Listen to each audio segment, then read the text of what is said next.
Le 13 juillet 1987 restera à jamais gravé dans la mémoire collective du quartier de la Guillotière, à Lyon.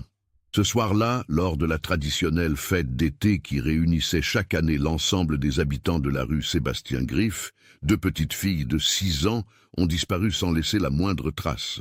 Léa et Camille Forestier, des jumelles identiques, aux cheveux châtains coupés au carré et aux yeux noisettes pétillants, jouaient insouciamment près des stands de jeux installés pour l'occasion. Elles portaient des robes d'été jaunes assorties, ornées de petites fleurs blanches brodées sur le col que leur mère Sylvie avait confectionnées avec amour quelques semaines auparavant. Chacune des fillettes serrait contre elle sa peluche préférée, ses compagnons inséparables qui les accompagnaient partout, un lapin bleu aux longues oreilles pour Léa et un ours brun rebondi que Camille avait tendrement baptisé Chocolat. À 20h30 précisément, plusieurs témoins les ont aperçus pour la dernière fois, s'éloignant des stands illuminés dans la pénombre naissante du crépuscule estival. 30 minutes plus tard, à 21h, elles avaient purement et simplement disparu, volatilisées au milieu d'une foule d'une centaine de personnes dans leur propre quartier, à quelques dizaines de mètres seulement de leurs parents. Malgré une mobilisation sans précédent de la police, des pompiers, des habitants, malgré des recherches qui se sont prolongées pendant des semaines puis des mois, aucune trace des deux fillettes n'a jamais été retrouvée. Leur famille a vécu pendant 16 interminables années dans l'incertitude la plus totale. Jusqu'à ce jour troublant de mai 2003, lorsque des ouvriers effectuant des travaux de rénovation dans la maison du voisin décédé quelques mois plus tôt, ont fait une découverte absolument glaçante dans le grenier poussiéreux. Au fond d'une vieille valise en cuir marron, soigneusement enveloppée dans du papier journal jauni, se trouvait l'ours en peluche brun de Camille. Comment cet objet si personnel avait-il pu se retrouver là, dans la maison de Robert Malherbe, ce voisin discret qui avait vécu juste en dessous de l'appartement des Forestiers pendant toutes ces années? Et surtout, qu'était-il vraiment arrivé aux deux petites filles cette nuit fatidique de juillet 1987? Avant de continuer avec cette histoire profondément troublante, si vous appréciez les affaires mystérieuses, réelles, comme celle-ci, abonnez-vous à la chaîne et activez les notifications pour ne manquer aucune nouvelle enquête. Maintenant, découvrons comment tout a véritablement commencé.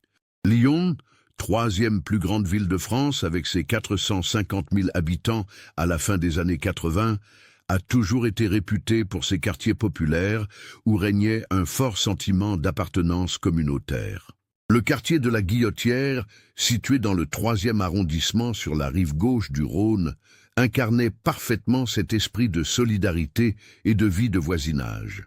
Ce quartier ouvrier et commerçant, traversé par le cours Gambetta et structuré autour de la place du Pont et de la place Jean Massé, était un véritable microcosme de la société lyonnaise. Les immeubles de 4 ou 5 étages aux façades ocre beige et parfois rose pâle, construits pour la plupart entre les années 50 et 70, s'alignaient le long des rues étroites et animées, créant une atmosphère à la fois urbaine et étonnamment familiale. Les commerces de proximité formaient le cœur battant de la vie sociale du quartier.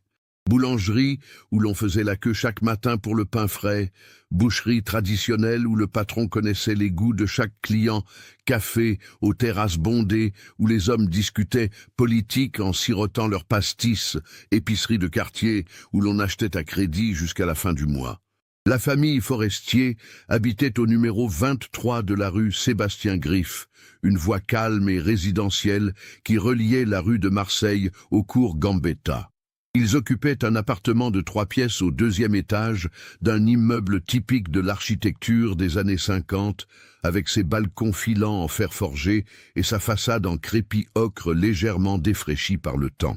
L'appartement était modeste mais bien entretenu, avec un salon lumineux donnant sur la rue, 2 chambres donnant sur la cour intérieure, une cuisine fonctionnelle et une petite salle de bain.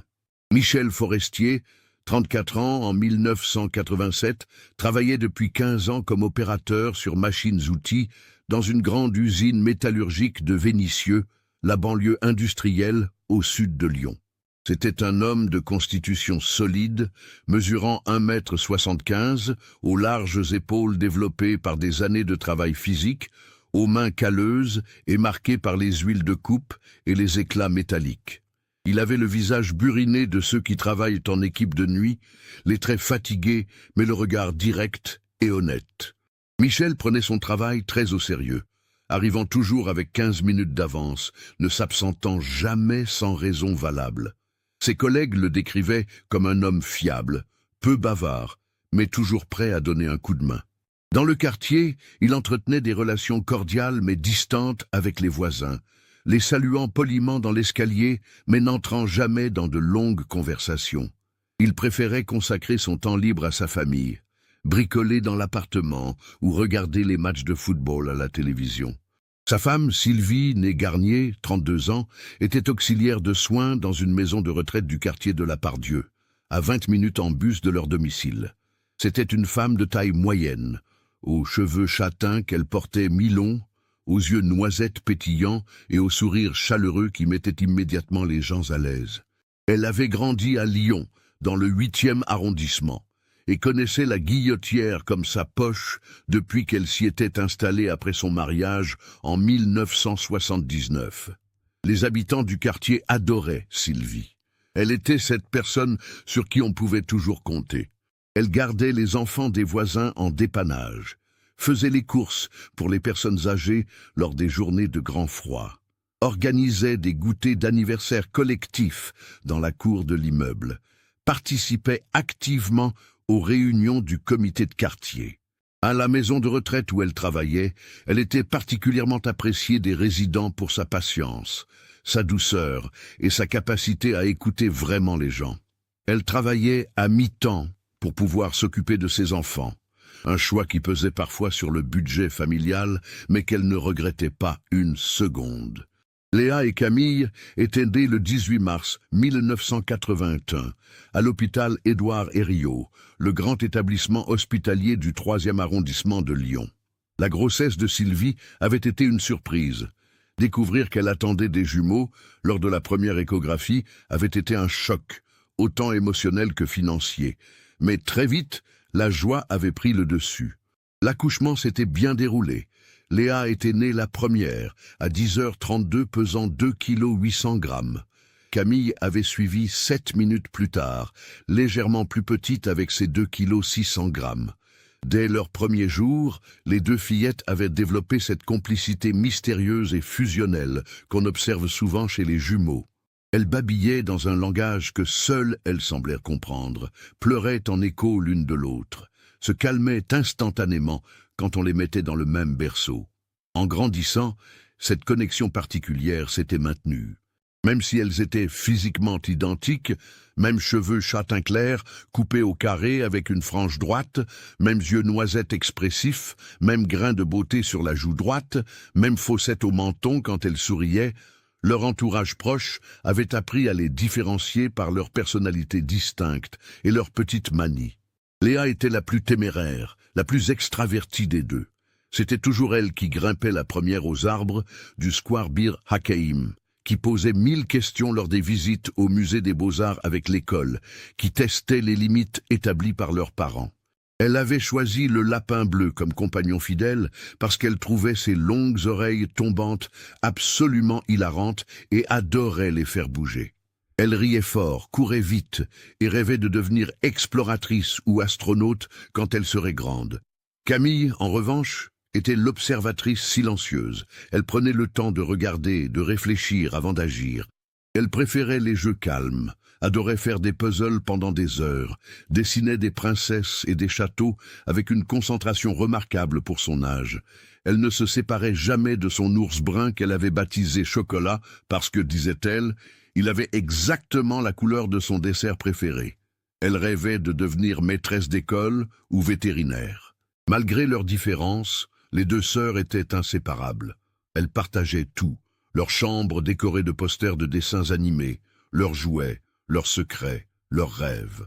Antoine, leur frère aîné, avait 12 ans en 1987.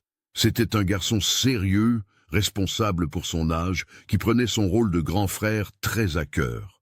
Il aidait ses petites sœurs à attacher leurs lacets, leur lisait des histoires le soir avant qu'elles ne s'endorment, les accompagnait au square après l'école quand ses parents travaillaient, les défendait contre les moqueries éventuelles des autres enfants. Et il était passionné de football, jouait comme milieu de terrain dans l'équipe locale des Minimes de l'association sportive de la Guillotière, et rêvait secrètement de devenir joueur professionnel, même s'il savait que ses parents espéraient qu'il poursuive des études. La famille occupait le 2e étage de l'immeuble. Au 1er étage, juste en dessous, vivait Robert Malherbe, 41 ans, célibataire endurci.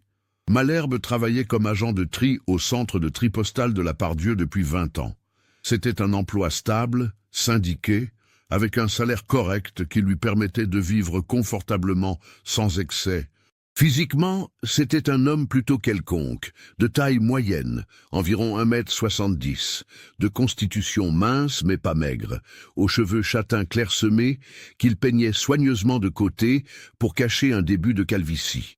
Il portait constamment des lunettes à monture épaisse en écaille qui lui donnaient un air sérieux et légèrement démodé. Son visage était pâle, comme s'il ne voyait jamais le soleil, avec des traits réguliers mais effacés, le genre de visage qu'on oublie quelques minutes après l'avoir croisé. Ses collègues du centre de tri le décrivaient comme ponctuel jusqu'à l'obsession, méthodique dans son travail, capable de trier des lettres pendant des heures sans jamais faire d'erreur, mais aussi comme quelqu'un de profondément solitaire. Il ne participait jamais aux pots d'adieu ou d'anniversaire, ne se joignait pas aux conversations pendant les pauses, déjeunait seul dans un coin de la salle de repos en lisant le journal. Dans le quartier, Robert Malherbe était une présence fantomatique.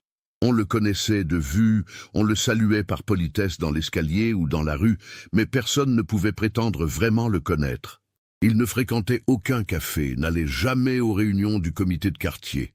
Il vivait seul depuis la mort de sa mère en février 1982 dans l'appartement familial qu'elle lui avait légué. La fête d'été de la Guillotière était une institution locale, une tradition solidement ancrée dans la vie du quartier depuis les années 60. Chaque année, sans exception, le 2e samedi de juillet, la rue Sébastien-Griffe et les rues adjacentes étaient fermées à la circulation automobile par arrêté municipal. Le comité de quartier organisait toute la logistique. Stand de jeu, table pour le repas partagé, estrade pour les musiciens locaux. Les habitants sortaient tables et chaises sur les trottoirs, préparaient des plats à partager. L'atmosphère était toujours détendue, conviviale, empreinte de cette solidarité populaire qui faisait le charme des quartiers ouvriers lyonnais. En 1987, l'été avait été particulièrement chaud et sec. La fête du 13 juillet promettait d'être mémorable. Et pour des raisons que personne n'aurait pu imaginer, elle le serait effectivement, mais d'une manière absolument tragique qui marquerait à jamais la mémoire de la Guillotière. Le samedi 13 juillet 1987 s'est levé sous un ciel d'un bleu profond, parfaitement dégagé, sans le moindre nuage à l'horizon.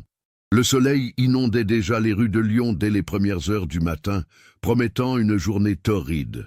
À 7 heures du matin, le thermomètre accroché sur le balcon de l'appartement des Forestiers affichait déjà 23 degrés et la température ne ferait que grimper au fil des heures. Sylvie Forestier s'est réveillée la première, comme d'habitude, vers 6h45. Elle a enfilé sa robe de chambre à fleurs, s'est rendue dans la cuisine pour préparer le petit déjeuner. L'odeur du café chaud s'est rapidement répandue dans l'appartement. Michel est apparu quelques minutes plus tard, encore ensommeillé, les cheveux ébouriffés. Il s'est installé à la table de la cuisine et a commencé à lire Le Progrès, le quotidien régional lyonnais, tout en sirotant son café noir sans sucre. Les gros titres parlaient des préparatifs de la fête nationale du lendemain, du Tour de France cycliste qui traversait la région et de la vague de chaleur qui s'installait durablement sur toute la France. Les jumelles ont émergé de leur chambre vers 8h30, encore ensommeillées, les cheveux en bataille, traînant chacune leur peluche favorite. Elles portaient leur pyjama léger à cause de la chaleur. Léa s'est frotté les yeux et a demandé si c'était aujourd'hui le jour de la fête. Sylvie a souri et confirmé que oui, la grande fête aurait lieu ce soir. Les fillettes ont poussé des cris de joie et se sont mises à sautiller dans le salon, déjà excitées par la perspective de la soirée. Sylvie leur a préparé des tartines de pain frais avec du beurre et de la confiture de fraises, leur préférée, accompagnée de grands bols de chocolat au lait tiède. Antoine, lui, avait prévu de passer la journée avec ses copains du quartier. Il avait un entraînement de football le matin au stade de Guerland. Puis, il devait retrouver ses amis pour traîner dans le quartier avant la fête du soir. Il est parti vers 9 heures, après avoir avalé rapidement un bol de céréales et embrassé sa mère sur la joue. La matinée s'est déroulée tranquillement, dans une atmosphère détendue, typique d'un samedi d'été en famille. Vers 10 heures, Sylvie a emmené les filles faire des courses au marché de la place Jean Massé, qui se tenait tous les samedis matins. C'était un grand marché coloré et bruyant où les maraîchers vantaient leurs produits à tue-tête, où les odeurs de fruits mûrs, de poissons frais et d'épices se mélangeaient dans l'air chaud. Les jumelles adoraient ces expéditions au marché, sautillant entre les étals, observant les pyramides de fruits, les caisses de légumes, les poissons brillants alignés sur la glace. Sylvie a acheté des tomates bien mûres pour la salade niçoise qu'elle prévoyait de préparer pour la fête, des pêches juteuses qui embaumaient, du fromage de chèvre chez son fromager habituel, Monsieur Vidal, qui tenait son stand depuis 30 ans. Léa voulait absolument des fraises, parce qu'elle adorait leur couleur rouge vif et leur goût sucré. Camille préférait les cerises qu'elle mangeait en faisant pendre les queues à ses oreilles comme des boucles d'oreilles, ce qui faisait rire tout le monde autour d'elle. Sylvie a pris les 2 fruits, incapable de résister aux regards suppliants et aux sourires irrésistibles de ses filles. Sur le chemin du retour, les bras chargés de sacs en toile remplis de provisions fraîches, elles se sont arrêtées à la boulangerie Garnier, rue de Marseille, pour acheter 3 baguettes encore chaudes qui sortaient du four. Madame Garnier, la boulangère, une femme ronde et joviale d'une 60aine d'années qui connaissait tout le monde dans le quartier et leurs habitudes, se souviendrait plus tard, avec une précision déchirante, de cette dernière visite. Les petites étaient particulièrement excitées par la fête du soir. Elles parlaient avec une animation débordante des jeux auxquels elles voulaient jouer, le chamboule-tout, la pêche au canard, le tir à la carabine, des gâteaux qu'elles espéraient déguster, demandant sans cesse à leur mère si elle pourrait rester dehors jusqu'à très tard. Sylvie leur a promis qu'elle pourrait profiter pleinement de la fête, mais qu'elle devrait impérativement rester près d'elle et ne jamais s'éloigner sans permission. L'après-midi, de retour à l'appartement vers 11 heures, Sylvie s'est mise sérieusement en cuisine pour préparer sa contribution généreuse au repas partagé de la fête. Elle a préparé un grand gratin dauphinois, la spécialité familiale dont elle était particulièrement fière et que tout le monde lui réclamait à chaque événement, avec des pommes de terre finement tranchées, de la crème fraîche épaisse, de l'ail écrasé et du fromage râpé généreusement. Elle a aussi préparé une immense salade niçoise dans un grand saladier avec les tomates du marché, des haricots verts qu'elle avait fait cuire la veille au soir, des œufs durs qu'elle a écalés patiemment, des olives noires, du thon en conserve et des anchois pour relever le goût. Les jumelles l'ont aidée à écosser les derniers haricots verts frais, assises sagement à la table de la cuisine, prenant cette tâche très au sérieux malgré leur jeune âge, même si elles mangeaient discrètement un haricot sur 2, pensant que leur mère ne les voyait pas. La chaleur dans l'appartement était absolument étouffante, malgré toutes les fenêtres grandes ouvertes et le ventilateur qui tournait à pleine puissance. Des gouttes de sueur perlaient sur le front de Sylvie pendant qu'elle cuisinait. Vers 16 heures, Michel est descendu avec d'autres hommes du quartier pour commencer l'installation physique des tables et des stands dans la rue. La rue Sébastien-Griffe avait été officiellement fermée à la circulation à 15 heures précises par des barrières métalliques placées à chaque extrémité. L'ambiance était déjà festive et joyeuse. On entendait de la musique populaire s'échapper des fenêtres ouvertes. Les enfants jouaient déjà au ballon sur la chaussée, désormais libre et sécurisée. Des rires fusaient de tous les côtés. L'installation a duré environ 2 heures de travail collectif. Les tables ont été soigneusement alignées le long de la rue, recouvertes de nappes en papier coloré. Les stands de jeu ont été montés méthodiquement. Chamboultou avec ses boîtes de conserve empilées, pêche au canard avec sa petite piscine gonflable, tir à la carabine avec ses cibles en carton, stand de maquillage pour enfants avec ses phares colorés. L'estrade pour les musiciens a été installée solidement devant le numéro 25. Des guirlandes multicolores ont été tendues d'un balcon à l'autre, créant un plafond festif et féerique au-dessus de toute la rue. Vers 18 heures, alors que le soleil commençait doucement à décliner vers l'horizon, Sylvie a donné un bain rafraîchissant aux jumelles dans la petite baignoire blanche de la salle de bain. Elle a lavé soigneusement leurs cheveux avec un shampoing à la camomille qui sentait bon l'été, les a rincés abondamment, les a séchés avec précaution avec une grande serviette éponge bleue.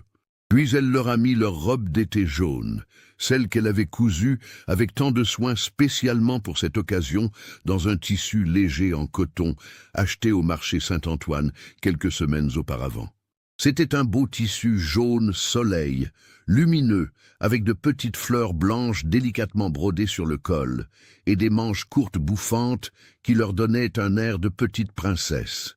Les robes étaient parfaitement identiques, descendant juste au-dessus des genoux, avec une ceinture élastique à la taille qui leur donnait une jolie silhouette enfantine. Léa a absolument insisté pour prendre son lapin bleu, refusant catégoriquement de sortir sans lui, expliquant qu'il voulait voir la fête aussi.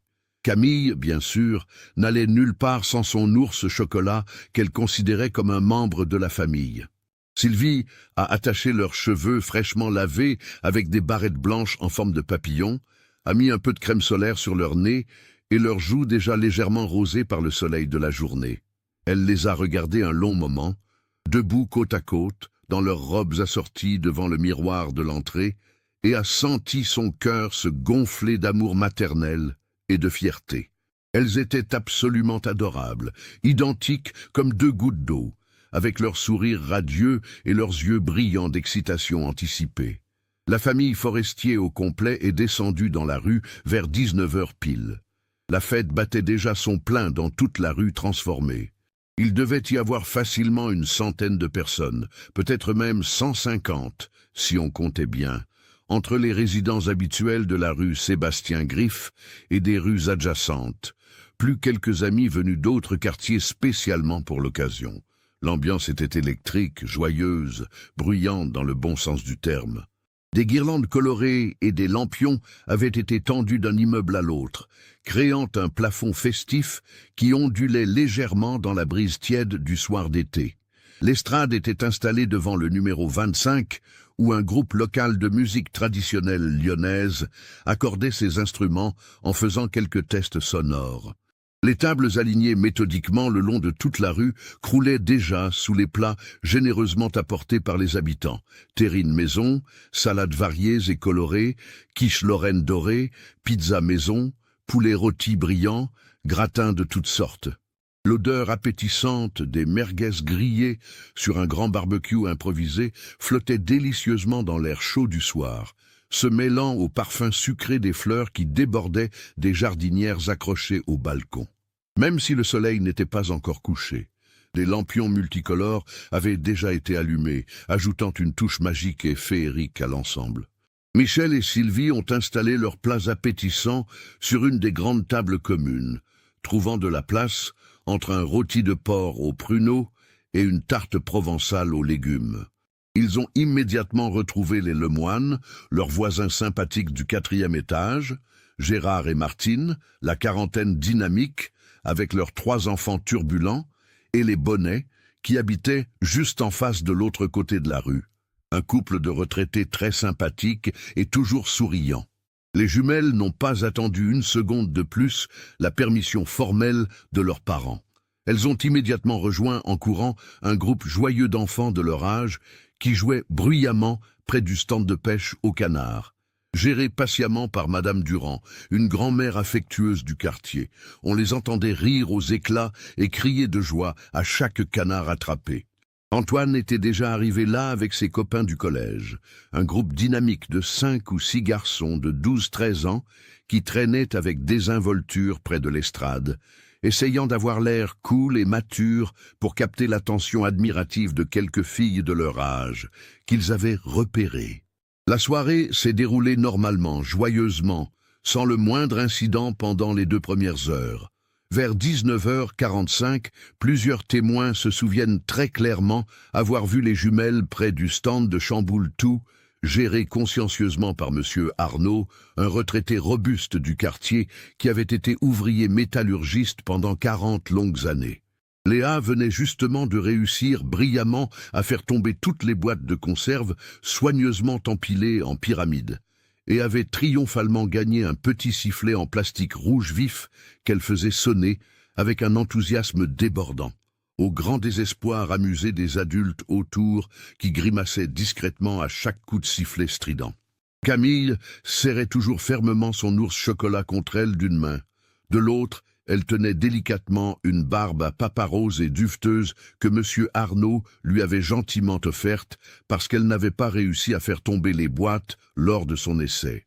Madame Petit, qui tenait avec patience le stand de maquillage pour enfants juste à côté, a proposé aimablement de leur peindre de jolis papillons colorés sur les joues, un motif très populaire, et demandé auprès des petites filles.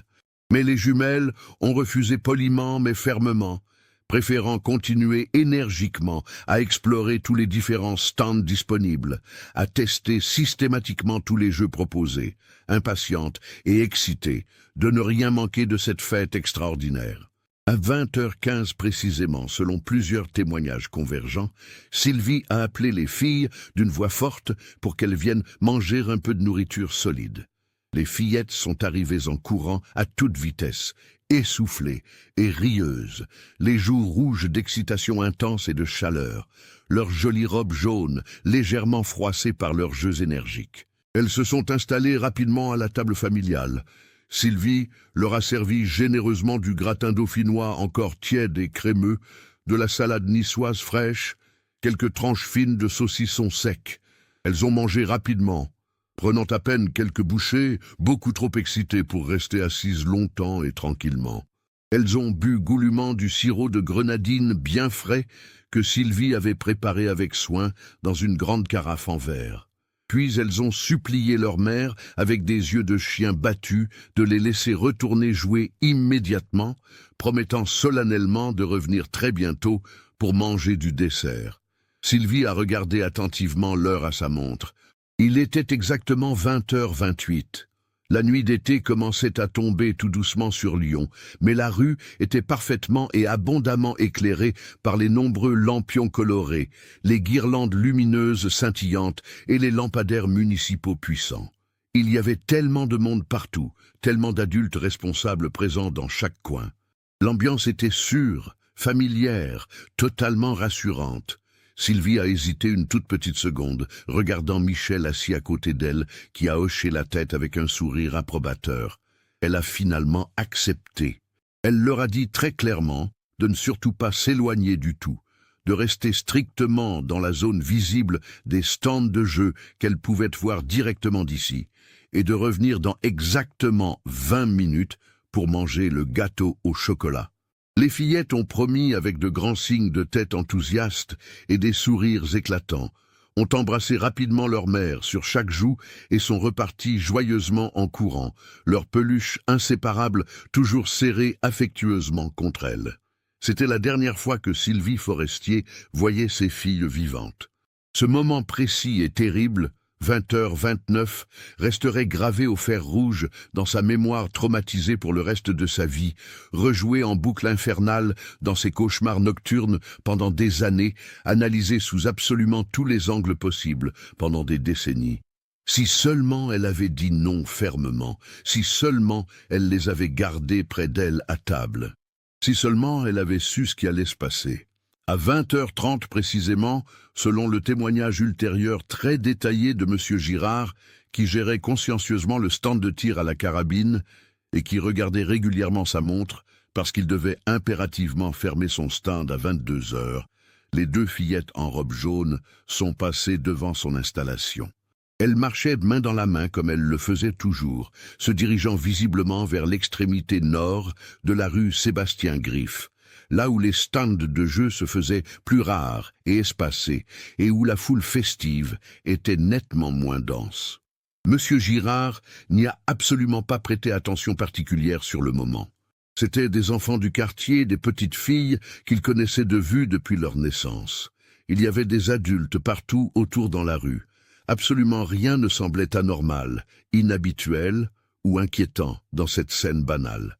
Il a simplement continué tranquillement à s'occuper des adolescents impatients qui attendèrent leur tour pour tirer à la carabine à plomb sur des cibles en carton coloré.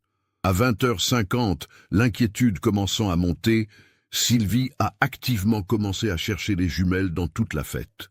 Les 20 minutes promises étaient très largement dépassées, et les filles n'étaient toujours pas revenues comme elle l'avait promis. Elle a d'abord fait systématiquement le tour de tous les stands de jeux un par un, regardant attentivement dans chaque groupe d'enfants qui jouaient, demandant avec une inquiétude croissante aux gérants des stands s'ils avaient récemment vu Léa et Camille. Monsieur Arnaud, au Chamboultou, a répondu les avoir effectivement vus il y a un bon moment, mais certainement pas récemment. Madame Petit, au stand de maquillage, a secoué négativement la tête. Madame Durand, à la pêche au canard, ne les avait pas vus depuis au moins une demi-heure, peut-être même plus. Sylvie a interrogé frénétiquement d'autres enfants du quartier qui jouaient ensemble, vérifié minutieusement près des tables de dessert où les gâteaux appétissants et les tartes sucrées commençaient à être découpés et servis, regardé attentivement du côté de l'estrade où le groupe de musique jouait maintenant à plein volume des airs entraînants. Rien, absolument aucune trace visible des robes jaunes si reconnaissables. Son inquiétude grandissait dangereusement de minute en minute, passant rapidement d'une légère contrariété maternelle à une anxiété de plus en plus pressante et oppressante. À 21h05, sentant la panique commencer à l'envahir, elle a immédiatement prévenu Michel d'une voix tremblante. Ensemble, le couple a commencé des recherches beaucoup plus systématiques, méthodiques et organisées. Michel a interrogé méthodiquement tous les adultes présents un par un, montrant systématiquement la photo des jumelles qu'il gardait toujours dans son portefeuille en cuir. Sylvie a fouillé frénétiquement tous les recoins possibles, les entrées sombres d'immeubles, les cours intérieures, les cages d'escalier. Elle est même remontée en courant dans leur appartement du 2e étage, pensant avec un espoir désespéré que peut-être les filles étaient simplement rentrées toutes seules se reposer, mais l'appartement était complètement vide et terriblement silencieux. À 21h20, sentant la panique monter très dangereusement en lui, Michel a alerté d'urgence les organisateurs officiels de la fête. La musique entraînante s'est arrêtée brusquement et brutalement au milieu d'une chanson populaire. Un silence étrange et inquiétant s'est installé lourdement, rompu uniquement par le brouhaha confus des conversations inquiètes. Monsieur Colombier, le président dévoué du comité de quartier, un homme imposant d'une 50aine d'années, à la voix naturellement puissante, a pris rapidement le micro et a fait une annonce grave. Nous recherchons urgemment Léa et Camille Forestier, 2 petites filles de 6 ans, jumelles identiques, portant des robes jaunes à fleurs blanches. Si vous les voyez, ramenez-les immédiatement près de l'estrade, s'il vous plaît. Un silence inquiet et pesant a suivi cette annonce. L'ambiance festive et joyeuse s'est transformée instantanément en inquiétude collective palpable. Des groupes de recherche improvisés se sont formés très spontanément. Les hommes valides ont fouillé méthodiquement et rapidement les caves humides de tous les immeubles, les greniers poussiéreux accessibles, les parkings souterrains sombres, les locaux poubelles. Les femmes sont restées prudemment avec tous les enfants, les rassemblant tous près de l'estrade pour les surveiller, les interrogeant encore et encore avec patience sur ce qu'ils avaient vu exactement, essayant désespérément de reconstituer le parcours précis des jumelles. À 21h45, devant l'absence totale et inquiétante de résultats concrets, personne ne se souviendrait jamais précisément qui exactement, a couru jusqu'à la cabine téléphonique publique située à l'angle de la rue Sébastien-Griffe et du cours Gambetta pour appeler d'urgence la police. Le 17 a été composé avec des mains tremblantes. Une patrouille du commissariat du 3e arrondissement est arrivée à 22h10 précises, sirène hurlante dans la nuit. 2 agents en uniforme bleu sont rapidement descendus du véhicule de police. Ils ont pris méticuleusement les dépositions détaillées de Michel et Sylvie, assis à une table de la fête désormais silencieuse. Sylvie, tremblante incontrôlablement et en larmes, Michel le visage fermé et dur, serrant les mâchoires pour ne pas craquer. Les agents ont questionné rapidement plusieurs témoins clés, prenant des notes précises dans leur carnet réglementaire. À 22h30, constatant la gravité évidente de la situation, ils ont déclenché officiellement la procédure d'enlèvement de mineurs. D'autres patrouilles nombreuses sont arrivées rapidement en renfort. Le quartier entier a été immédiatement bouclé hermétiquement. Des barrages de contrôle ont été installés à tous les points d'accès stratégiques. Personne ne pouvait entrer ou sortir sans être systématiquement contrôlé, sans donner précisément son identité, sans expliquer clairement sa présence. Les recherches intensives se sont poursuivies inlassablement toute la nuit sous les puissants projecteurs apportés par les pompiers mobilisés. La fête avait totalement et définitivement cessé. Les tables n'avaient pas été débarrassées, les plats à moitié vides abandonnés sur place. Les guirlandes pendaient tristement et pathétiquement dans la nuit noire. Des chiens policiers spécialement entraînés ont été amenés vers minuit. Ils ont suivi méticuleusement des pistes odorantes qui serpentaient dans les rues sombres du quartier, mais malheureusement aucune ne menait à une découverte concrète. À l'aube du dimanche 14 juillet, alors que le soleil se levait à nouveau impitoyablement sur Lyon, les jumelles Forestier restaient désespérément introuvables. Elles s'étaient littéralement volatilisées, disparues mystérieusement au milieu d'une foule de plus d'une centaine de personnes dans leur propre quartier familier, à quelques dizaines de mètres seulement de leurs parents aimants, sans qu'aucun témoin ne remarque absolument quoi que ce soit d'anormal ou de suspect. C'était comme si la terre s'était brutalement ouverte pour les engloutir dans les ténèbres. L'inspecteur Jean-Marc Leclerc, 48 ans, 23 ans de service dévoué à la police judiciaire de Lyon, a pris officiellement en charge l'affaire tragique dès le dimanche matin, 14 juillet 1987. C'était un homme de stature imposante et rassurante, mesurant 1,85 m, aux cheveux gris coupés courts en brosse militaire, au visage buriné par les années difficiles et les enquêtes éprouvantes. Il portait constamment un costume gris sobre et une cravate sombre, symbole de son professionnalisme. Il était connu et respecté dans tous les couloirs de la PJ pour son calme légendaire, même dans les situations les plus tendues et stressantes, sa rigueur méthodique absolue qui ne laissait jamais rien au hasard, et son taux de résolution d'affaires impressionnant qui en faisait une référence. Il avait déjà travaillé sur plusieurs affaires délicates d'enlèvement d'enfants au cours de sa longue carrière, certaines heureusement avec des dénouements heureux où les enfants avaient été retrouvés sains et saufs, d'autres tragiquement avec des issues fatales qui le hantaient encore régulièrement dans ses nuits.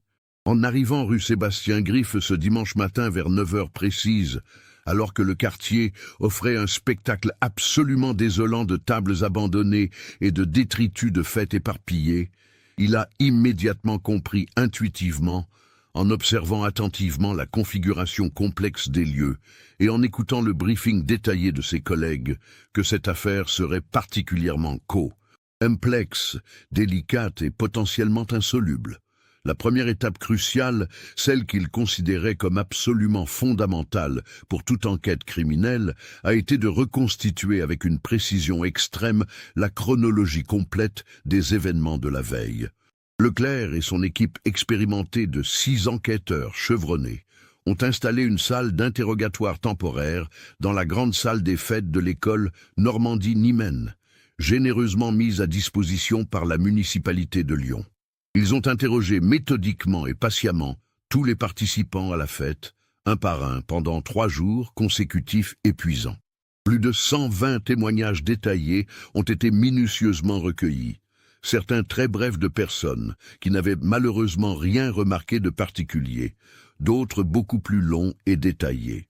La plupart ne présentaient malheureusement aucun intérêt direct particulier pour faire avancer l'enquête, mais certains détails spécifiques et précis ont permis d'établir un fil chronologique extrêmement fiable et incontestable.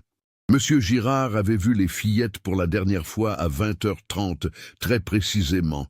Il en était absolument certain, car il regardait justement sa montre à ce moment-là, se dirigeant calmement vers l'extrémité nord de la rue Sébastien-Griffe, celle qui donnait directement sur le cours Gambetta. Après cela, plus aucun témoin fiable ne les avait revues. C'était comme si elles avaient mystérieusement disparu dans un trou noir, temporel, inexplicable. L'extrémité nord de la rue Sébastien-Griffe donnait effectivement sur le cours Gambetta, une artère urbaine beaucoup plus large et fréquentée où la circulation automobile n'avait pas été interrompue et où les voitures passaient normalement à bonne allure. C'était évidemment une piste évidente et prioritaire à explorer méthodiquement. Les enquêteurs ont passé plusieurs jours complets à essayer de retrouver et d'interroger tous les automobilistes qui auraient pu passer par là entre 20h30 et 21h30 ce samedi soir fatidique. Ils ont fait paraître des appels à témoins répétés dans le Progrès et sur toutes les radios locales populaires.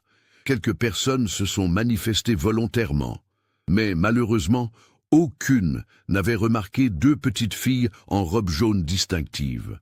La police a également vérifié systématiquement toutes les caméras de surveillance des commerces et des banques situées le long du cours Gambetta, mais en 1987, la vidéosurveillance n'était pas encore aussi répandue et sophistiquée qu'elle le deviendrait dans les décennies suivantes.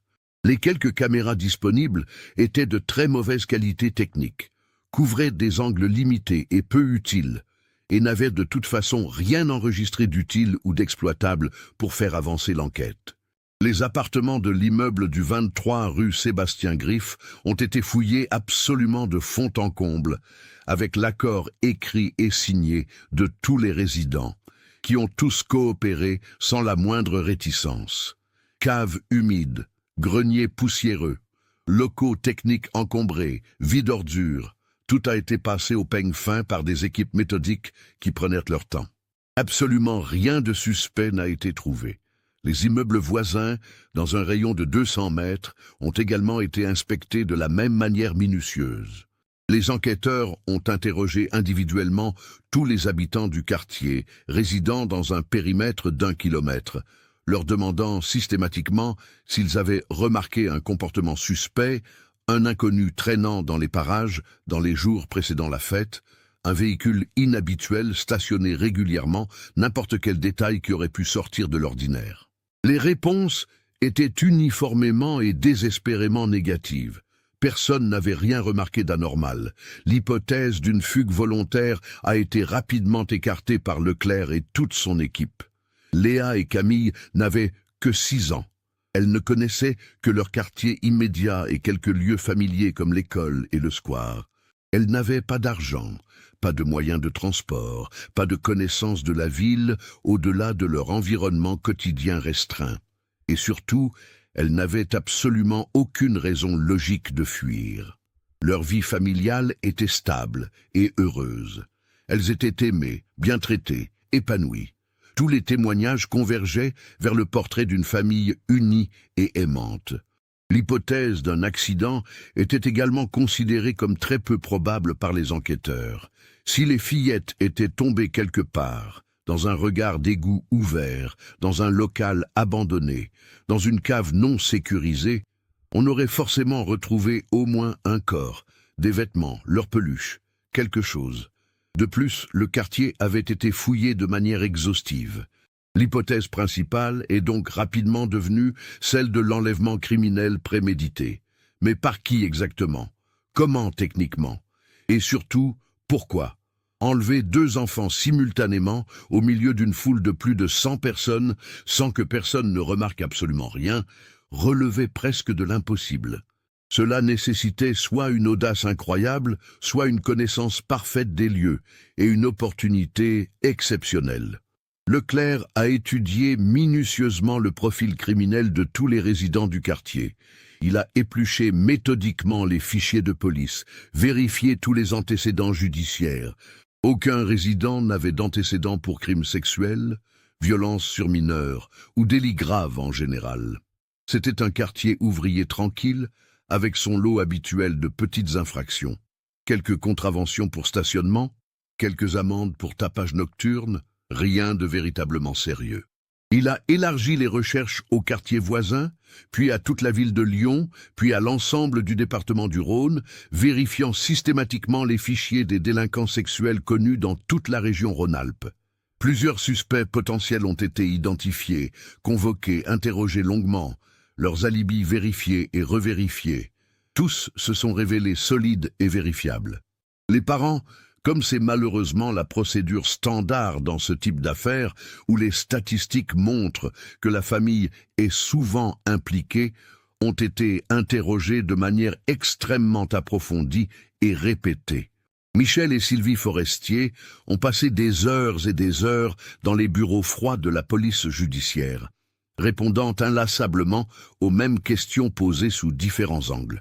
Ils ont accepté de passer des tests au détecteur de mensonges, procédure qu'ils ont vécue comme une humiliation profonde, mais qu'ils ont acceptée sans protester, comprenant que c'était nécessaire.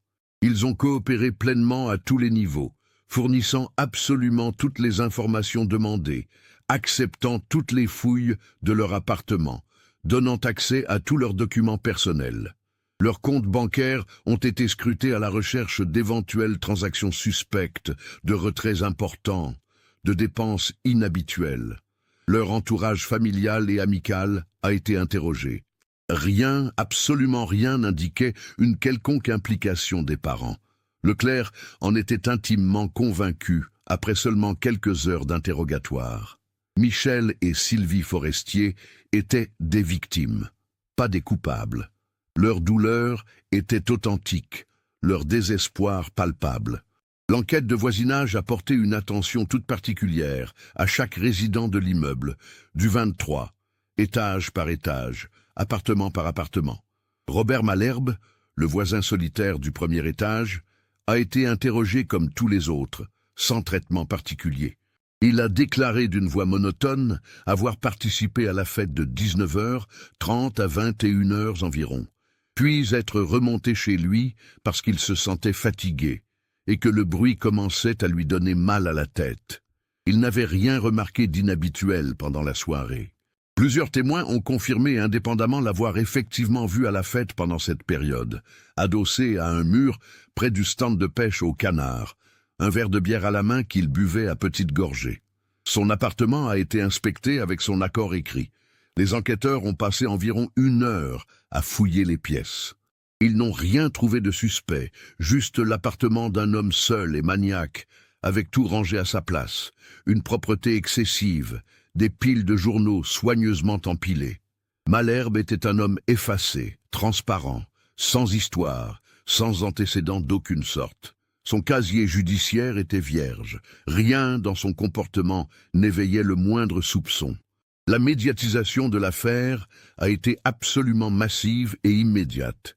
Dès le lundi 15 juillet, tous les journaux locaux titraient sur la disparition des jumelles. Le Progrès a consacré sa une à l'affaire, avec une grande photo des fillettes en robe jaune.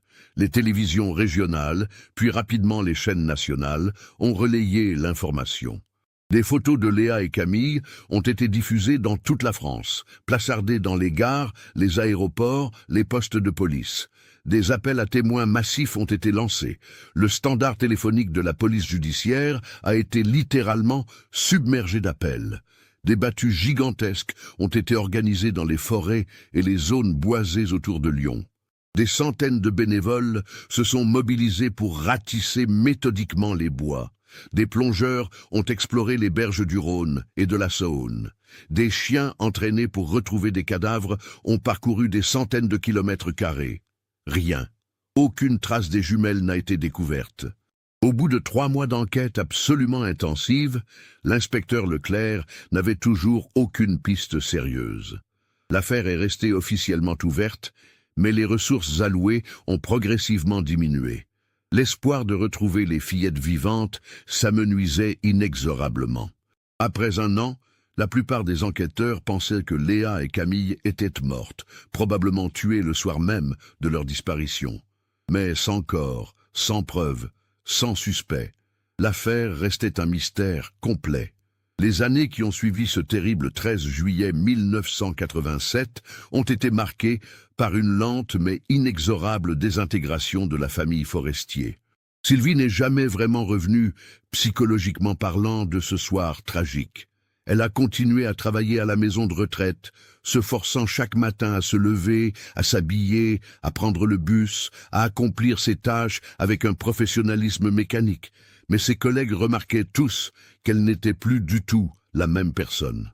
Le sourire chaleureux et spontané qui illuminait autrefois son visage avait complètement disparu. Elle parlait peu, gardait ses distances émotionnelles. Pendant les pauses, elle restait seule dans un coin, fixant le vide. À la maison, elle maintenait religieusement la chambre des jumelles exactement comme elle l'avait laissée. Les lits étaient toujours faits avec les draps à motifs de princesse, les jouets soigneusement rangés sur les étagères, les vêtements pliés dans l'armoire. Elle y entrait chaque soir, vers 20 heures, s'asseyait sur un des lits, prenait dans ses mains les objets familiers, une poupée, un livre de contes, une barrette, et pleurait en silence pendant de longues minutes. Michel ne disait rien, n'osant pas interférer. Michel, de son côté, a tenté désespérément de rester fort, de tenir le coup pour ce qui restait de sa famille, mais la culpabilité le rongeait de l'intérieur. Il se reprochait de ne pas avoir surveillé ses filles plus attentivement, de ne pas avoir insisté pour qu'elles restent près de la table. Ses pensées obsessionnelles tournaient en boucle dans son esprit, surtout la nuit. Il a développé des troubles du sommeil chroniques et sévères. Il ne dormait plus que 2 ou 3 heures par nuit, agité de cauchemars récurrents où il cherchait Léa et Camille dans des rues sombres sans jamais les trouver. Au travail à l'usine, sa concentration diminuait dangereusement. Il a eu plusieurs accidents mineurs sur les machines, ce qui lui a valu plusieurs avertissements de sa hiérarchie. Pour tenter de trouver le sommeil et d'oublier la douleur, il s'est mis à boire, d'abord modérément, puis de plus en plus régulièrement. En 1989, il buvait quotidiennement et avait développé une véritable dépendance à l'alcool. Antoine, 12 ans, au moment de la disparition, a subi un traumatisme psychologique profond et durable. Il se sentait personnellement responsable, pensant qu'il aurait dû surveiller ses petites sœurs. Cette culpabilité irrationnelle mais profondément ancrée a eu des conséquences dévastatrices. À l'école, ses résultats ont chuté dramatiquement. Lui qui était un bon élève s'est retrouvé à peine à la moyenne. Il s'est progressivement isolé socialement, refusant de voir ses amis, abandonnant le football. Il passait ses journées seul dans sa chambre, incapable de se concentrer. Il a développé des crises d'angoisse sévères et des comportements obsessionnels compulsifs. Il vérifiait les serrures 10 fois, 20 fois par soir. Il a été suivi pendant plusieurs années par un psychologue spécialisé. Ces séances ont apporté un certain soulagement, mais n'ont jamais vraiment guéri la blessure. Le couple Forestier s'est peu à peu déchiré sous le poids de la douleur. Chacun portait son deuil différemment, et cette différence a créé un fossé grandissant entre eux. Sylvie reprochait à Michel son alcoolisme. Michel reprochait à Sylvie de s'enfermer dans le passé. Les disputes sont devenues fréquentes et violentes. En 1993, 6 ans après la disparition, ils ont divorcé. Sylvie a gardé l'appartement de la rue Sébastien-Griffe. Michel a déménagé à Vénissieux, dans un petit studio près de son usine. Antoine, majeur depuis peu, a choisi de rester avec sa mère. Dans le quartier de la Guillotière, l'affaire des jumelles Forestier est restée un sujet extrêmement sensible pendant de très nombreuses années. Les fêtes d'été ont continué, mais l'atmosphère n'était plus jamais la même. Une certaine innocence avait été perdue. Les parents surveillaient leurs enfants avec une vigilance accrue, presque obsessionnelle. Certaines familles ont déménagé, ne supportant plus de vivre dans un lieu associé à une telle tragédie. D'autres sont restées, mais le souvenir des 2 petites filles hantait les mémoires. Robert Malherbe a continué sa vie tranquille et solitaire au premier étage. Il allait travailler au poste chaque jour, rentrait chez lui chaque soir. Il saluait poliment ses voisins quand il les croisait, mais n'engageait jamais de conversation. Personne ne lui en tenait rigueur. Chacun gérait le traumatisme à sa manière, et le silence de Malherbe semblait simplement être sa façon de faire face. Il n'a jamais montré le moindre signe de nervosité ou de culpabilité. Les années ont passé lentement. L'affaire refaisait surface dans les médias à chaque anniversaire, surtout les 5 premières années. Les journalistes interrogeaient Sylvie, qui répétait inlassablement les mêmes faits, gardant toujours l'espoir que ses filles soient vivantes quelque part. Michel refusait désormais de parler aux médias. Antoine a complètement disparu de la sphère publique. En 1997, 10 ans après les faits, l'inspecteur Leclerc, proche de la retraite, a tenté une dernière fois de relancer l'enquête. Il a réexaminé tous les témoignages, vérifié toutes les pistes. Il est même retourné interroger certains témoins, mais il n'a découvert aucun élément nouveau. L'affaire est restée définitivement au point mort. Sylvie a créé en 1998 une association pour les familles d'enfants disparus baptisée Espoir et Lumière. Elle organisait des groupes de parole mensuels, militait pour améliorer les procédures de recherche, sensibilisait le public. C'était sa façon de donner un sens à sa douleur, mais au fond d'elle-même, elle n'avait jamais fait son deuil.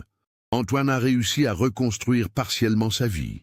Il a terminé ses études avec difficulté, est devenu technicien en informatique. Il s'est marié en 2001 avec Aurélie, une femme qu'il avait rencontrée au travail. Ils ont eu une fille, Chloé, née en mars 2002. Antoine a refusé de l'appeler Léa ou Camille, mais il lui a donné comme deuxième prénom Marie, le deuxième prénom que portèrent ses sœurs. C'était sa façon discrète de maintenir leur mémoire. Robert Malherbe a continué imperturbablement sa routine jusqu'en janvier 2003. À 67 ans, toujours célibataire, il vivait seul dans son appartement. Il avait pris sa retraite des postes en l'an 2000. Les rares voisins qui le croisaient le trouvaient vieilli, voûté, marchant avec difficulté. Le 23 janvier 2003, vers 8h30 du matin, Madame Lepetite, la factrice, a remarqué un tas de journaux accumulés devant sa porte. Inquiète, elle a alerté le gardien. La police a été contactée. En entrant, ils ont trouvé Robert Malherbe décédé dans son lit. Le médecin légiste a conclu à une mort naturelle, probablement un infarctus survenu pendant son sommeil. L'appartement est resté vide plusieurs mois. Ses biens ont été inventoriés par un notaire. N'ayant pas d'héritier direct, son patrimoine devait revenir à des cousins éloignés vivant en Bretagne. Ces derniers ont décidé de vendre l'appartement. Pour cela, il fallait le rénover.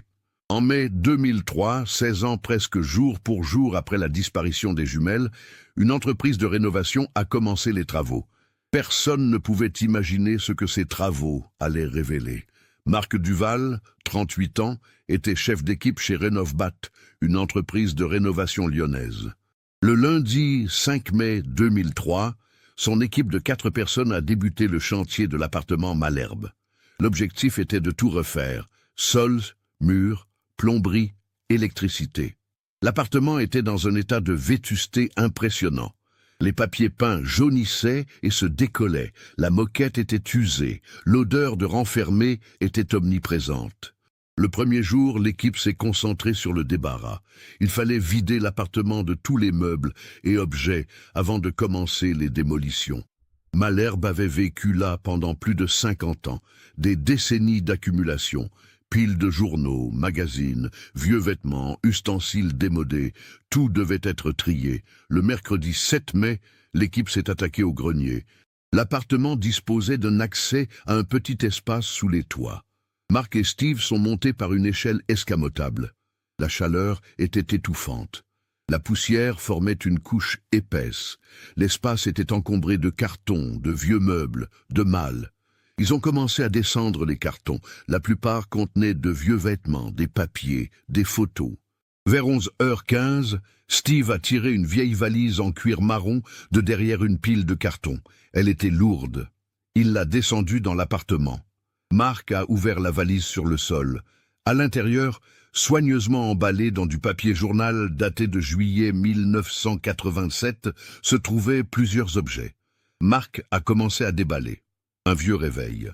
Un porte-monnaie, une paire de lunettes, et puis, enveloppé dans plusieurs épaisseurs, un objet doux. Marc a déroulé le papier. Un ours en peluche brun, parfaitement conservé. Il l'a retourné.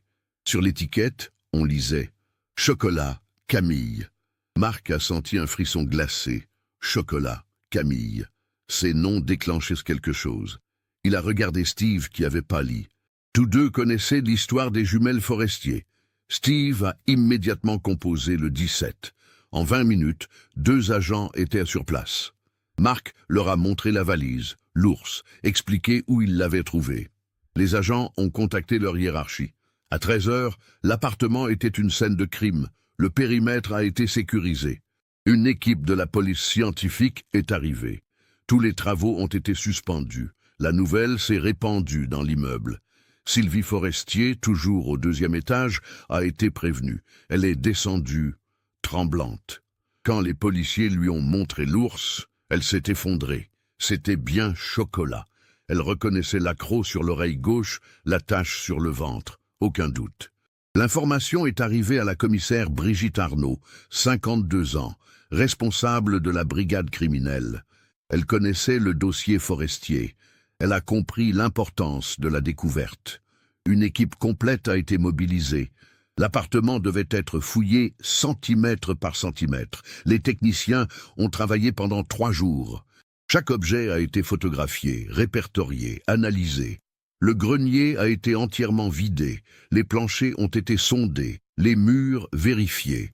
Dans un autre carton, ils ont trouvé le lapin bleu de Léa, également conservé, également enveloppé dans du papier journal de juillet 1987. Mais où étaient les corps? L'équipe a élargi les recherches. Les caves ont été fouillées. Les cours examinés. Rien. Les techniciens ont utilisé des équipements modernes, caméras thermiques, radars sol. Le vendredi 9 mai au soir, les techniciens ont fait une découverte majeure. En examinant les plans de l'immeuble, ils ont remarqué une incohérence. La surface de la cave de Malherbe ne correspondait pas au plan. Il manquait 6 mètres carrés. Quelque part, il devait y avoir un espace muré, caché. Le samedi 10 mai au matin, une équipe est descendue dans la cave de Malherbe. C'était un espace d'environ 15 mètres carrés, au sol en terre battue, au mur en pierre.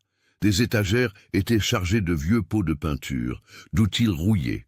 Au fond, contre le mur est, se trouvait une grande armoire métallique. Les techniciens l'ont écartée. Derrière, une portion de mur semblait différente. Les pierres étaient jointes avec un mortier plus clair, plus récent. Les maçons ont commencé à démonter cette section, pierre par pierre.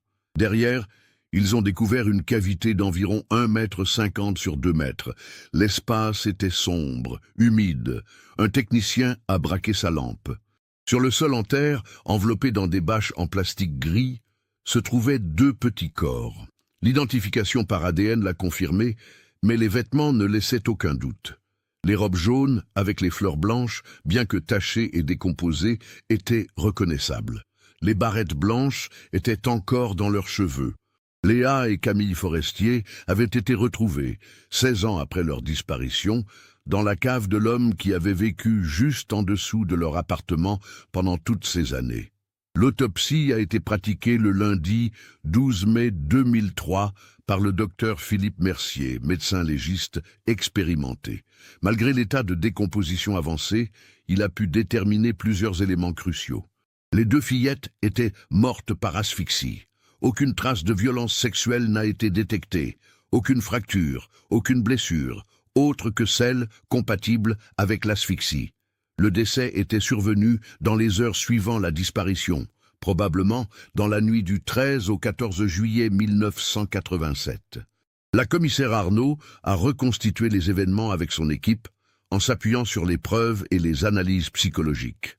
Robert Malherbe était un homme profondément solitaire, probablement atteint de troubles psychologiques non diagnostiqués.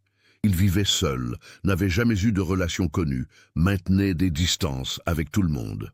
Les psychologues consultés ont suggéré qu'il souffrait probablement de phobie sociale sévère et de troubles obsessionnels compulsifs. Les enquêteurs ont retrouvé, dans un tiroir fermé à clé dans la chambre de Malherbe, un journal intime qu'il tenait depuis les années 70. Les entrées étaient laconiques, décrivant sa routine, ses pensées sur son travail, ses observations sur les gens du quartier. Mais à partir de 1981, année de naissance des jumelles, les entrées concernant la famille Forestier se sont multipliées. Il notait les heures où il entendait les fillettes jouer au-dessus de lui, décrivait leurs rires, leurs disputes. Il n'y avait rien d'explicitement sexuel, mais une obsession grandissante transparaissait. L'entrée du 13 juillet 1987 était particulièrement révélatrice. Malherbe y décrivait la fête, la foule, le bruit qui l'oppressait. Il écrivait qu'il était remonté chez lui vers 21 heures parce qu'il se sentait mal, anxieux. Puis quelques lignes plus tard, il notait avoir entendu des voix d'enfants dans la cage d'escalier. Il était descendu voir. Les jumelles étaient là, seules, essayant de retrouver leur chemin. Elles avaient dit qu'elles cherchaient les toilettes, qu'elles s'étaient perdues. Ce qui s'est passé ensuite n'était décrit que de façon fragmentaire. Malherbe écrivait qu'il avait voulu les aider. Il les avait fait entrer chez lui, disant que ses toilettes étaient plus proches. Mais une fois à l'intérieur, quelque chose s'était rompu en lui. Il écrivait « Je ne pouvais pas les laisser repartir. Elles étaient là, près de moi, elles me parlaient. J'ai pensé à la cave, juste pour quelques heures, juste pour ne pas être seul. » Les psychologues ont expliqué que Malherbe n'avait probablement pas prémédité l'enlèvement. C'était une impulsion, née de sa solitude pathologique et de son obsession pour les fillettes. Il les avait emmenées dans sa cave, pensant les garder un moment puis les relâcher. Mais les choses avaient mal tourné. Dans cet espace confiné, les fillettes avaient paniqué, crié. Malherbe, paniqué à l'idée d'être découvert, avait essayé de les faire taire. L'asphyxie avait été accidentelle, résultat de sa panique et de sa force contre des enfants de 6 ans. Le journal s'arrêtait là. Aucune autre mention des jumelles. Les enquêteurs pensaient que, réalisant ce qu'il avait fait, Malherbe était entré dans un état de déni profond. Il avait muré la cavité dans sa cave, probablement dans les jours suivant les faits. Il avait conservé les peluches, cachées dans le grenier. Puis, il avait continué sa vie comme si rien ne s'était passé, le secret enfermé au plus profond de son esprit. Les voisins interrogés en 2003 ont tous rapporté que Malherbe n'avait jamais montré le moindre signe de culpabilité après la disparition. Il avait continué sa routine. Il avait croisé Sylvie Forestier dans l'escalier pendant 16 ans sans jamais trahir la moindre émotion. Cette capacité de dissociation indiquait un trouble psychologique sévère. L'annonce des résultats a été faite lors d'une conférence de presse le vendredi 16 mai 2003. La commissaire Arnaud a expliqué les circonstances de la découverte, la reconstitution des faits, concluant que Robert Malherbe était l'unique responsable de la mort des jumelles Forestier. L'affaire était close d'un point de vue judiciaire, Malherbe étant décédé avant d'avoir pu être jugé. Sylvie Forestier a donné une conférence de presse 2 jours après les révélations. Elle était accompagnée d'Antoine, maintenant âgé de 28 ans. Devant les caméras, elle a parlé d'une voix tremblante mais claire. Elle a dit qu'après 16 ans d'attente, elle avait enfin des réponses. Léa et Camille pouvaient maintenant reposer en paix. Elle a ajouté quelque chose qui a marqué tous ceux qui l'ont entendu. Pendant 16 ans, j'ai croisé cet homme dans l'escalier. Je lui disais bonjour. Parfois, il m'aidait à porter mes courses. Tout ce temps, mes filles étaient là, juste en dessous de nous. Si près, et pourtant à jamais hors de portée. Antoine est resté silencieux pendant la conférence, les yeux rougis. Après, il a confié à un journaliste que la découverte était à la fois un soulagement et une torture. Un soulagement parce que l'incertitude était terminée. Une torture parce que réaliser que ses sœurs étaient mortes à quelques mètres de lui pendant qu'il grandissait était presque insupportable. Michel Forestier, contacté à Vénissieux, a refusé de s'exprimer publiquement. Ses anciens collègues ont rapporté qu'il s'était effondré en apprenant la nouvelle. Il avait pris plusieurs semaines d'arrêt maladie. Quelques mois plus tard, il a quitté la région lyonnaise pour s'installer dans le sud de la France, cherchant à fuir les souvenirs. Les obsèques de Léa et Camille Forestier ont eu lieu le 24 mai 2003 au cimetière de la Guillotière. Des centaines de personnes étaient présentes. Des gens qui avaient connu les fillettes, d'anciens voisins, mais aussi de nombreux inconnus touchés par cette histoire. Les deux petits cercueils blancs ont été enterrés côte à côte. Sur la pierre tombale, on peut lire « Léa et Camille Forestier, 18 mars 1981, 13 juillet 1987. Ensemble pour l'éternité ». L'affaire a relancé le débat national sur la prévention des enlèvements d'enfants, sur la détection des personnes présentant des troubles psychologiques pouvant constituer un danger, sur la vigilance collective. Des experts ont souligné que Malherbe était passé complètement sous les radars. Il n'avait jamais consulté de psychiatre, n'avait jamais été signalé pour un comportement inquiétant. Il était l'incarnation du voisin tranquille qui se révèle être un monstre caché. Sylvie Forestier a intensifié son travail au sein de l'association pour les familles d'enfants disparus. Elle a milité pour la création d'une base de données ADN nationale, pour l'amélioration des protocoles de recherche d'enfants disparus, pour un meilleur soutien psychologique aux familles. Son engagement est devenu sa raison de vivre. Elle a déclaré dans une interview en 2005 « Je ne peux pas ramener Léa et Camille. Mais je peux peut-être aider d'autres familles à ne pas vivre ce que nous avons vécu. C'est ce qui me permet de continuer. » Antoine a déménagé loin de Lyon avec sa famille en 2004. Il a coupé presque tous les liens avec son passé, cherchant à construire une vie nouvelle. Il élève sa fille dans l'amour et la vigilance, mais refuse de parler de ses sœurs avec elle tant qu'elle n'est pas assez grande pour comprendre. L'immeuble du 23 rue Sébastien Griff est resté marqué par l'affaire. L'appartement de Malherbe a finalement été rénové et vendu fin 2003, mais les nouveaux occupants ont déménagé au bout d'un an, ne supportant pas la charge émotionnelle du lieu. Depuis, l'appartement a changé de main plusieurs fois. Sylvie Forestier a quitté l'immeuble en 2007, incapable de continuer à vivre si près de l'endroit où ses filles sont mortes. Elle s'est installée dans un autre quartier de Lyon, emportant avec elle les robes jaunes soigneusement conservées et les deux peluches, Chocolat et le lapin bleu, qu'elle garde dans sa chambre. L'histoire des jumelles Forestier est devenue, à Lyon et au-delà, un symbole tragique de l'innocence brisée et de la fragilité de nos vies quotidiennes. Elle rappelle que le mal peut se cacher derrière les façades les plus banales, que les monstres ne portent pas toujours des masques reconnaissables. Robert Malherbe était un homme ordinaire, avec un travail ordinaire, une vie ordinaire. Personne n'aurait pu deviner ce dont il était capable, peut-être même pas lui-même, avant cette nuit fatidique de juillet 1987. Cette affaire nous montre aussi comment un acte impulsif, né de la solitude et de troubles psychologiques non traités, peut détruire non pas 2 vies, mais des dizaines de vies. Les jumelles sont mortes, mais leurs parents, leurs frères, leurs amis, leur communauté entière ont également été victimes. Le traumatisme s'est propagé comme des ondes dans l'eau, touchant des cercles toujours plus larges de personnes. Qu'en pensez-vous de cette histoire? Aviez-vous perçu les signes tout au long du récit? Partagez vos réflexions dans les commentaires. Si vous avez apprécié cette enquête approfondie, n'oubliez pas de vous abonner à la chaîne et d'activer les notifications. Laissez un like si cette histoire vous a touché et partagez-la avec quelqu'un qui s'intéresse également à ce type d'affaires.